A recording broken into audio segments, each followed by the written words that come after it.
My name is Giovanni Mantilla. I'm an assistant professor in international studies at CIDE in Mexico City, and I'm here with my colleague Marcela López-Vallejo, also from the Department of International Studies at CIDE. And we're both delighted to have Professor Michael Barnett visit us here in Mexico.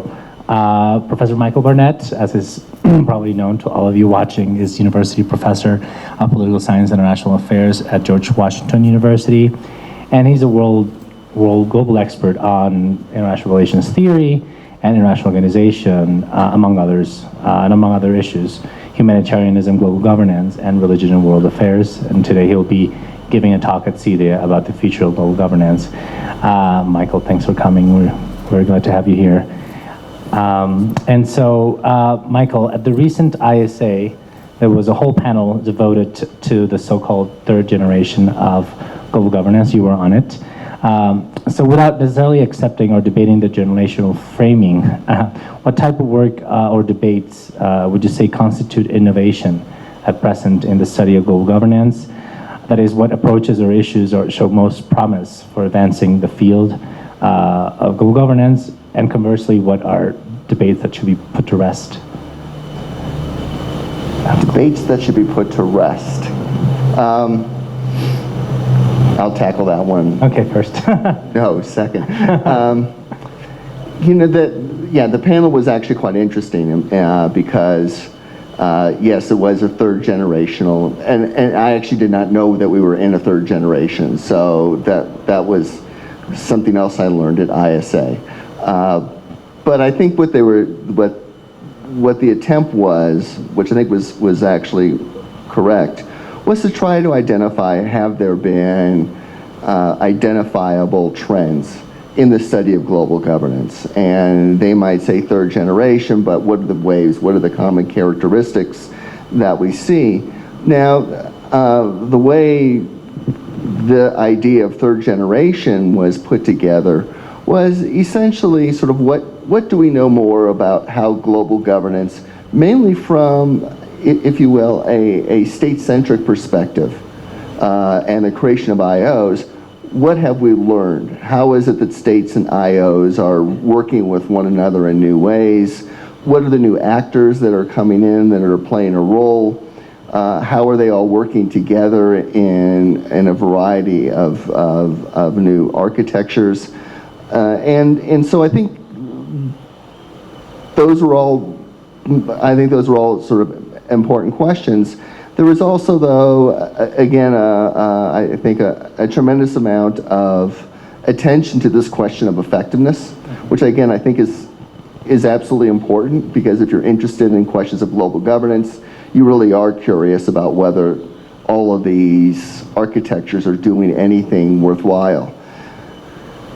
But I think the focus on effectiveness, which we've had a very difficult time actually measuring as international relations scholars, sort of takes away, I think, in some respects, what I thought was missing from the conversation, which was a concern about questions of power. And the way I thought about it and the way I talked about it at that panel was, are we seeing changes in patterns of inclusion and exclusion? And my back of the envelope sense was that despite all of the commotion that's been built around this question of has there been a fundamental change in global governance, and even global governance, the term itself is supposed to connote that there's a change in the way we govern international order. My sense was that there hasn't really been much of a change in the patterns of inclusion and exclusion. That we've seen lots of change in the forms, but not in a change in who wins and who loses, who has authority, who does not, who has decision-making power, who doesn't, who has a seat at the table, who doesn't. And I thought that there should be much more attention to these kinds of what amount to be power issues, but also fundamentally normative and justice issues. And I was a little concerned, at least at that round table, that if we, in fact, the third generation as it moves in or becomes the fourth generation or whatever it is that we think we're doing, if it does not continue to find a way to incorporate these kinds of issues of power, legitimacy, redistribution of resources, then I think we've actually missed, I think, a set of important topics that we should care about in the study of global governance. Michael, thanks again for being here with us today. Elaborating a little bit more on the power issue. Well, we all remember your 2005 book with Robert Duvall on power and global governance. And we remember that you proposed categorizations of types of power. More than 10 years after the publication of the book, do you think those categories apply for this third generation or new developments in the global governance literature? You know, I think I want to say yes. Everything I did continues to be enduring and relevant. You know, the way what that was first and foremost was an attempt by Bud and myself to try to intervene on this conversation on power and international relations, which it ultimately becomes then an intervention in the way it is that we think about power. And yes, it was built for purpose. It was built to have a conversation with international relations scholars. It was built as a way of trying to, if you will, dislodge the hegemony of a realist-centered view of power. But at the end of the day, what we were trying to do was get us to think in slightly, I would say, more sophisticated, but perhaps more nuanced ways of thinking about the way power operates in general, but also in world affairs in particular. So the categories in that respect were both designed to be sort of broadly conceptual and, you know, if you will, slightly could be detached from global governance or anything about IR, but it was also designed as a way of trying to diversify the conversation among IR scholars in power. So the four categories, I think, still, for me, they still work. I still find them useful. There have been a variety of other contributions over the last several years. More recently, Peter Katzenstein and Lucia Siebold have a volume that just came out on circulatory power, which is, you know, so we're always experimenting. We're always frustrated with what the concept of power can do for us. We always feel like it's missing something, which I think is always true. And so there was no sense that these four categories were going to actually be the end of a conversation. It was actually just one more intervention in a very, very long conversation. That said, I think what I've seen is that IR scholars have found themselves taking seriously some of what I would just simply say are the concepts of power that don't map onto realism. And so productive power, which again we just draw from more critical theories, and even institutional power, which I think was already stood up pretty well. So I think actually these categories still work. The world in which we live, I think, and this is actually one of the things I found actually quite pleasing, is that I think those who are trying to grapple with the way power exists in global governance have found these categories outside of realism, outside of command power, very helpful for actually thinking about the way power works in fundamentally different ways. Another way to talk about power is to ask questions about hierarchy. And hierarchy is seeing somewhat of a resurgence in the study of world politics. There's a new school, the new hierarchy studies, or people like to label things. Yes. So I thought, you know, it'd be good to ask you how you think those approaches, hierarchy-centered studies or hierarchy-sensitive studies, can contribute to the study of world governance. They're more sociologically and historically inclined. I think that's one characteristic. But in your opinion, how should they, or what's their potential there? Yeah, no, I think there are a couple of, I think, real important innovations, you know, and I agree with you. I mean, part of the way we become famous, I guess, is we label something, and then we become associated with the label. So there's now a new hierarchy studies. I mean, for many people who've been working in a variety of traditions in international relations, though those that are not so-called mainstream, whether it's world systems theory or dependency theory or a whole bunch of other schools of international relations thought, hierarchy was always understood as a sort of a dominant concern. There was no anarchy in that sense. So to put the point on it then, I think one of the nice things about sort of the move to hierarchy is that it's a direct challenge to anarchy. And it's not to say that anarchy as sort of an organizing principle doesn't exist, because in one version it certainly does exist, but it's rather to suggest that there are all other kinds of ways in which states and non-state actors relate to one another that are not in an anarchical form, but rather there are enduring mechanisms of inequality. And I think in that sense, to the extent that it actually puts us back into a frame of thinking about power, about thinking of inequality, and then thinking about the mechanisms that makes it so durable, I think this is actually a very important move. But there are also different ways to think about hierarchy. And one of the, sort of like what I've seen with constructivism, back in the day, constructivism was a single category and everybody kind of understood what it was, and then over the years, people began to create their own different schools, sub-schools of constructivism. I think that's going to happen with hierarchy as well. There are a variety of ways we can think about hierarchy. Some think of it more from a standard stratification model, sort of like the upper class, the middle class, and the lower class, where it's dependent on wealth. And there's no sense, though, that there's an underlying social structure that helps to generate those patterns of inequality. Then there are other students of hierarchy that really want to understand the underlying social structures that create these sort of enduring patterns. And that's sort of one of the, I think, important divides. But it will, I think, create a very interesting set of conversations, and it will bring into the mix, I think, IR scholars, especially from critical theory, feminist theory, postmodernism, who were otherwise excluded from a lot of the mainstream conversations. That provides, I think, a very important entry point for them. Michael, talking about hierarchy and power, how do they connect among each other? We inescapably tend to look to international organizations.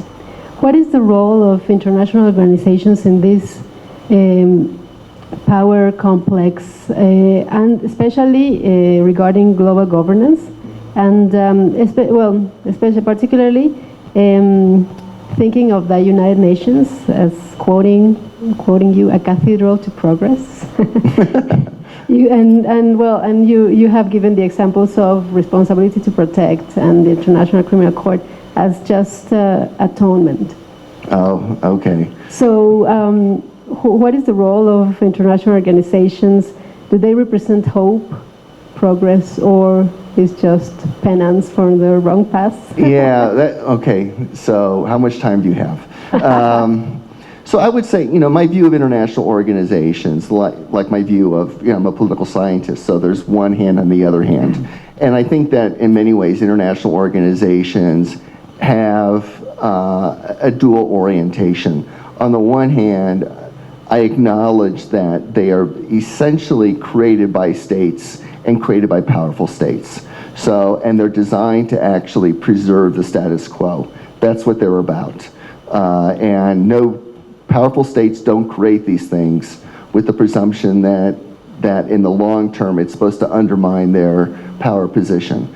And so the presumption then, like the UN and the Security Council, is that the organizations themselves are designed to lock in who are the winners and who are the losers. At the same time, though, there is this expectation that international organizations will have some independence and actually will carry the hopes that we have for a better world. And so that the UN is not supposed to be just an organization designed to protect the powerful, but it's also supposed to have a role in representing the voices of the marginalized, creating reforms, creating a better world, trying to, stamp out the scourges of war. And so I think it's oftentimes caught between the two, and in that competition between sort of maintaining power or transforming power, I think by and large it's about the maintaining power is almost always won, with some important exceptions. But that notion that international organizations are supposed to represent the best of us, that they're not supposed to represent our base instincts, but rather they are supposed to actually carry our hopes. And so for many of us, when we think about these international organizations, the institutions, and even the UN to this day, we think about institutions that are supposed to be better than us and help make us better people and help us sort of move not towards an idealism, but actually to help promote some form of progress. And so there are a set of values that are attached to these organizations that are, whether it's about human rights, or about forms of empowerment, or about redistributing power, or making sure that those who are the have-nots are brought in, that they are, in that respect, then supposed to be generators of progress. I have my own sort of conspiracy theory about this, which is that these moments of progress, and this is, alluding to the question you asked, tend to be in highest demand when we feel as if we have sinned. That in many ways there have been moments, I think, over the last 100 years in which it's not humanity that's dominated, it's been inhumanity. And we can see that from World War I, Hiroshima and Nagasaki, the death camps, Rwanda, that there are times where we are sufficiently disturbed by who we are. And then the question is, how do you recover and repent from that? How do you actually make a statement that in fact we are not those people? We're a better people. And I think this then leads to a moment where, and it's not the entire world, but there's an elite, intellectual elite that actually believes that we can actually do better than that. And so I don't think it's a coincidence that after World War II, we have the creation of the UN Declaration of Human Rights, we have the creation of the UNHCR, the Genocide Convention, the extension of the Geneva Conventions. There are a set of institutions that are, in my view, symbolic. They're designed to actually tell us who we can be, but we can be human. And so this is a way, I think, of challenging, in many ways, who we are. So are the values that are embraced by IOs the ways that the measure of moral progress in global governance, or how does one go about sort of assessing, or measuring is perhaps not the right word, but how does one go about grappling or gauging moral progress, especially and now there's talk commonly about the crisis of IOs, crisis of legitimacy, etc., and some of that may have to do, I suspect, with the IO's inability to deliver on that promise in many cases. Yeah. No, there is that, when you are set up, or when you set yourself up as the voice of humanity, you're going to fail. You're going to disappoint. There's no question about it. We can't say this anymore. I grew up in the Midwest. I'll use a baseball reference. But back in the day, we used to say that the Cubs were there to break your heart, because the Cubs would never win. The Red Sox were quite like that as well. But in many ways, I think the UN and all these institutions that claim that they represent the best of humanity are going to break our hearts. There's no way they can deliver for a variety of reasons, including that they're beholden to states. So, there is, I think, that disappointment that comes with having our hopes and desires unfulfilled.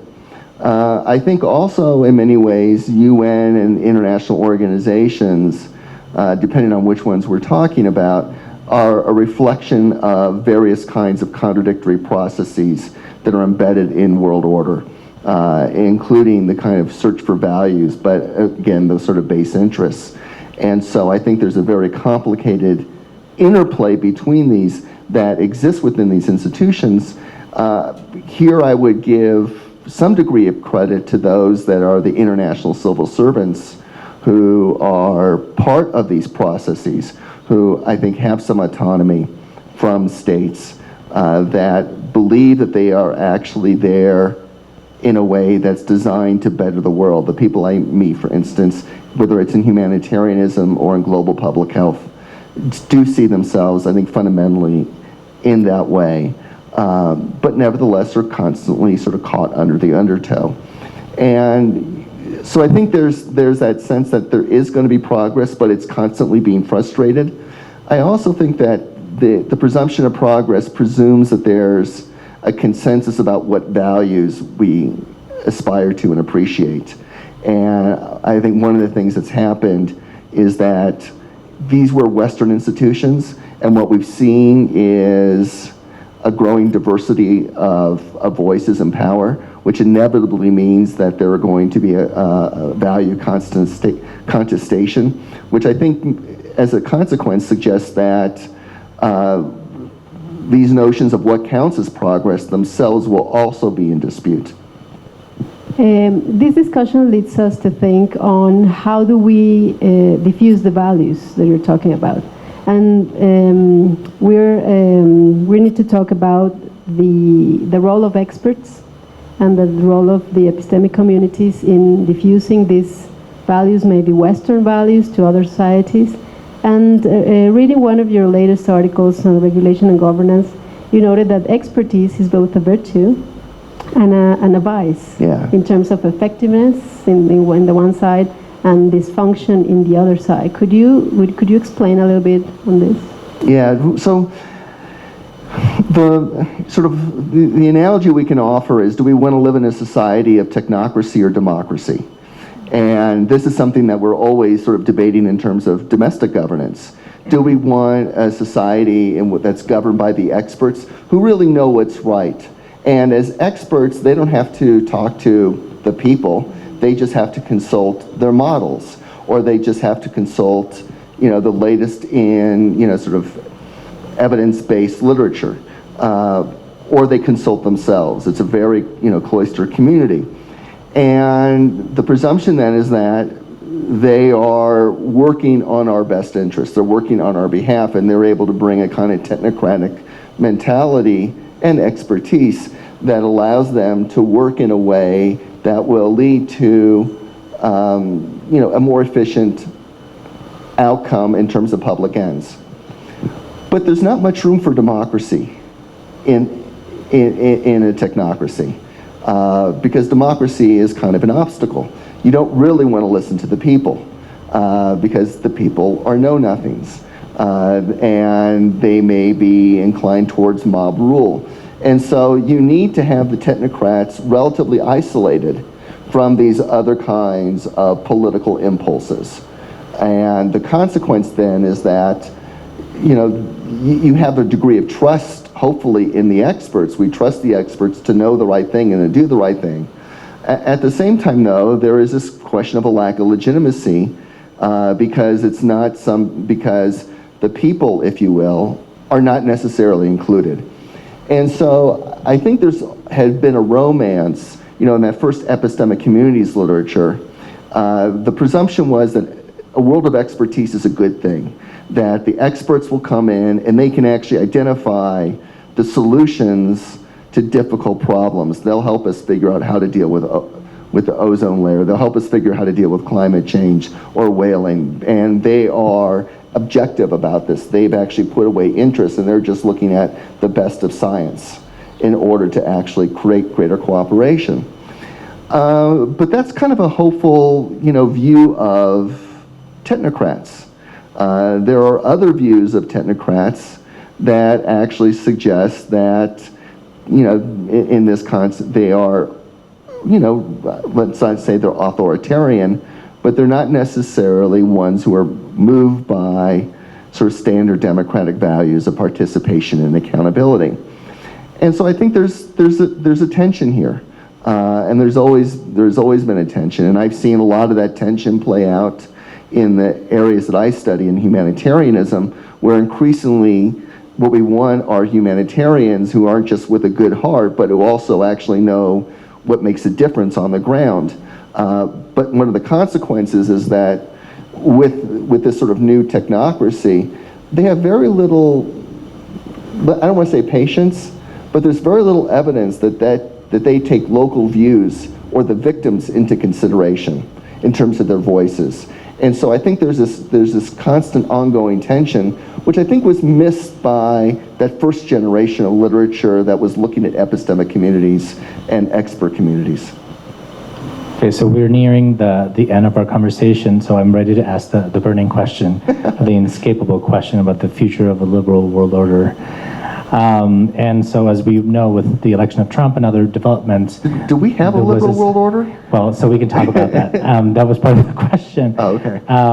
With the election of Trump and other developments, there was initially great alarm about the sort of the quickening decay of the liberal world order, if it exists. And yet, reading a recent issue of Ethics and International Affairs, where John Eikenberry and Amitav Acharya and a number of other prominent IR scholars wrote their thoughts, maybe a year into the Trump administration, there seemed to emerge a consensus not so much around the destruction or the decay, but rather around the necessary transformation of world order, especially to accommodate diversity. It gets us back to the diversity question. So what might a more diversity-friendly world order look like, and how will we get there? It's kind of it's a tough question, so you know. And that's your last one? The previous to last. We have a couple more, but yeah. But you can start by being critical of the notion that there's a liberal world order. I've always been confused by the notion of a liberal world order, in the sense that I was never really sure whether people were saying that the world order was liberal, in the sense that the world order was constituted by values that we understood to be liberal, whether it's equality, liberty, and representation, accountability. I mean, these are the things. These are some of the notions that we established with liberalism. Or if it was just simply that they are liberal states that are in control of the world order, which I think is oftentimes what has been meant when at least a lot of Western academics have talked about the liberal world order. What I think they've really meant is a Western world order, and for them the Western is really about liberalism. And so, in the former view where the world order is liberal, it paints it, I think, in a very sort of cheery way. The latter view, though, that says that, look, we may enjoy these values, but they're largely centered around sort of a particular kind of geographic configuration of the Euro-Atlantic community. And that's a matter of debate, but I'll just say that my confusion has always been, I'm not sure what people are talking about.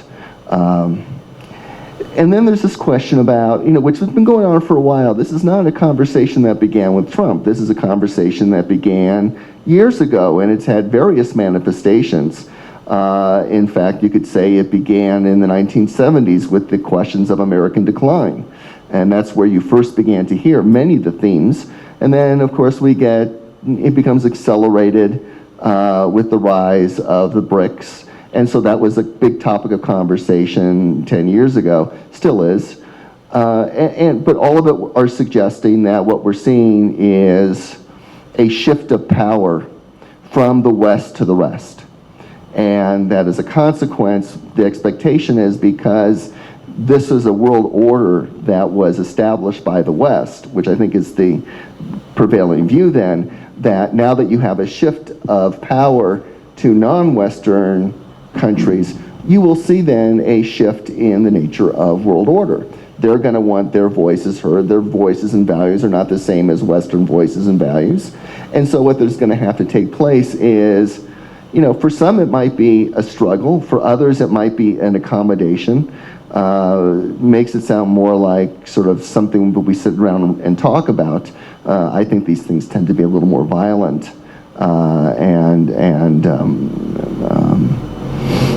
hard fought than the kind of accommodationist view seems to suggest. So we're in either way we're in a period of transition.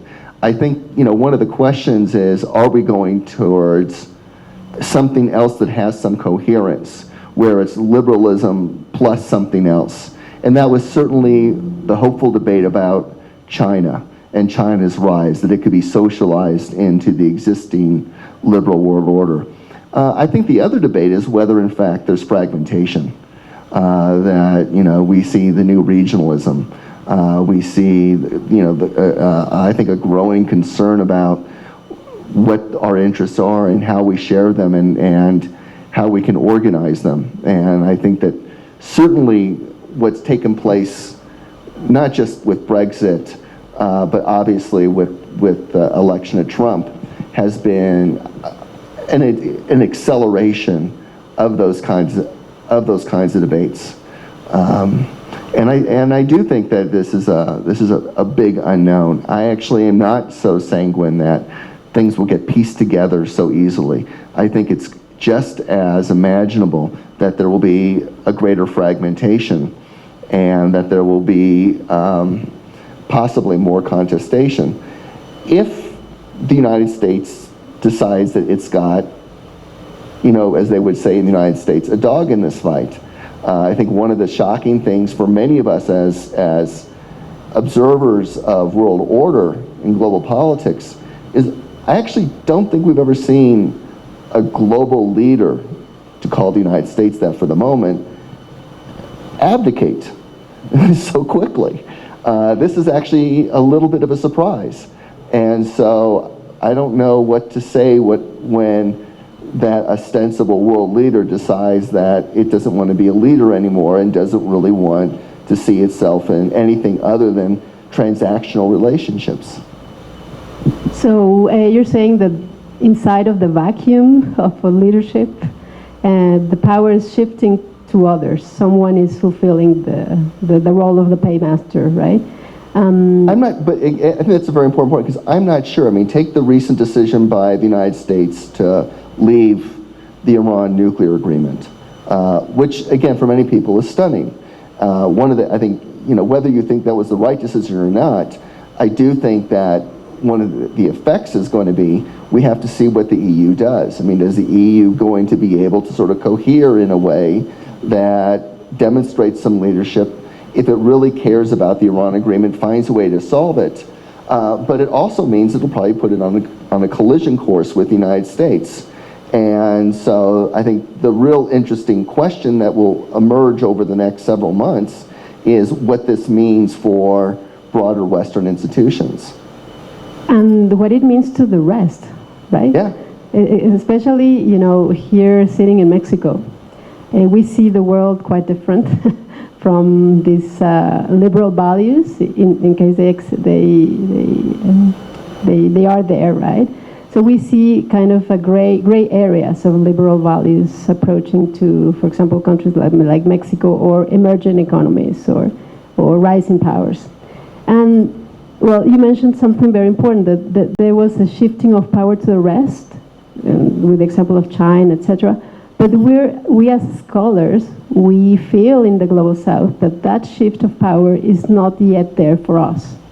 And the last question, well, if there's nothing else, is like, you as an editor of one of the most important journals in the discipline, international organizations, do you see some biases towards Global South scholars? Do you see it's a matter of that we're not reaching to you, that you're not reaching to us? Or how can we in the Global South get into the discussion, the debate and the literature in the mainstream or the dominant Global North literature? Oh, okay. So let me just say one thing though, is because I don't want to be seen as someone who necessarily actually believes that there's a liberal world order or that the United States is liberal. I think anybody who actually, you know, is going through these times in the United States that can confidently suggest the extent to which liberalism is constitutive of the American identity has to reconsider what they're talking about. We're not living through liberal times. The entire conversation in the United States and elsewhere in Europe is obviously the movement towards illiberalism, forms of fascism, forms of authoritarianism, in which no country seems to be immune. So, you know, that gets us into a bigger conversation, not so much about that international politics, but rather about the role of domestic politics in shaping that world order. So I think part of it isn't simply about Trump. Part of this is in terms of my country, what's the United States going through that is leading to these very illiberal times that actually for many people, threaten the fundamental institutions of the United States. Your question, though, I guess I could answer it in, one is about sort of my perspective from I.O., having helped to edit the journal for 5 years. And the other is more generally from what I thought I knew, over the years. And there's no question that there's a bias. IR is, as people have said, is an American social science, and that has a variety of biases built into it, not only in terms of how you think about the world, but also from a position of hegemony. And so as a consequence, the kinds of questions that matter to the mainstream. I mean, this is not just simply a set of theories, these are also a set of questions that dominate. And the questions that dominate IR journals tend to be questions that dominate those with power. And so these are not necessarily questions that will concern those that are on the outside looking in. I mean, there's clear stratification and hierarchy in the academy. It is the case, I think IO, International Organization, then, is reflective of that. It's not different from, it's not, it doesn't have a separate entity. It is simply, it is itself a reflection, a mirror of the discipline. And if you go back and you look at what IO publishes, I can tell, and who they publish, I can tell you that most things that they publish tend to be, I mean, the number of things about European institutions is overwhelming, and as someone who's not a Europeanist, it is really quite stunning. So there are sort of biases built in terms of the kinds of things that can be talked about or that people find interesting, whether it is seen as something the IO audience would want to read, which is incredibly important. And then the other is that, yes, the number of non-Western voices that are in IO is really infinitesimal. It's rather quite shocking. And I think there's a lot of reasons why that is. I think some of that has to do with, we talk about it. I mean, there's a particular kind of epistemic way of proceeding in terms of a journal, the way you write a journal article, how it is that you write it. And it's not to say it's better or worse, but there is a particular style of Western IR scholarship. And then oftentimes the question is, can people fit into that? And how well do they? And that creates its own set of biases. So I think there are a variety of, power works itself all the way down from what you talk about and then how you talk about it and the kind of craft of talking about it.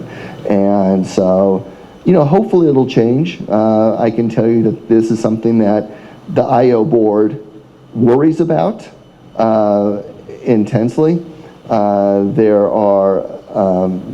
And so they constantly think about, how to internationalize better. It's much more international now than it was 20 years ago, but it's still not very international, and there's a long way to go. So how do we in the Global South escape those biases, or is it useful to look to other types of outlets, or? Yeah, I don't know, listen, part of it is, do you really want to be part of that club? Okay, is that something that, and admission to the club means we all have to sell out in some way.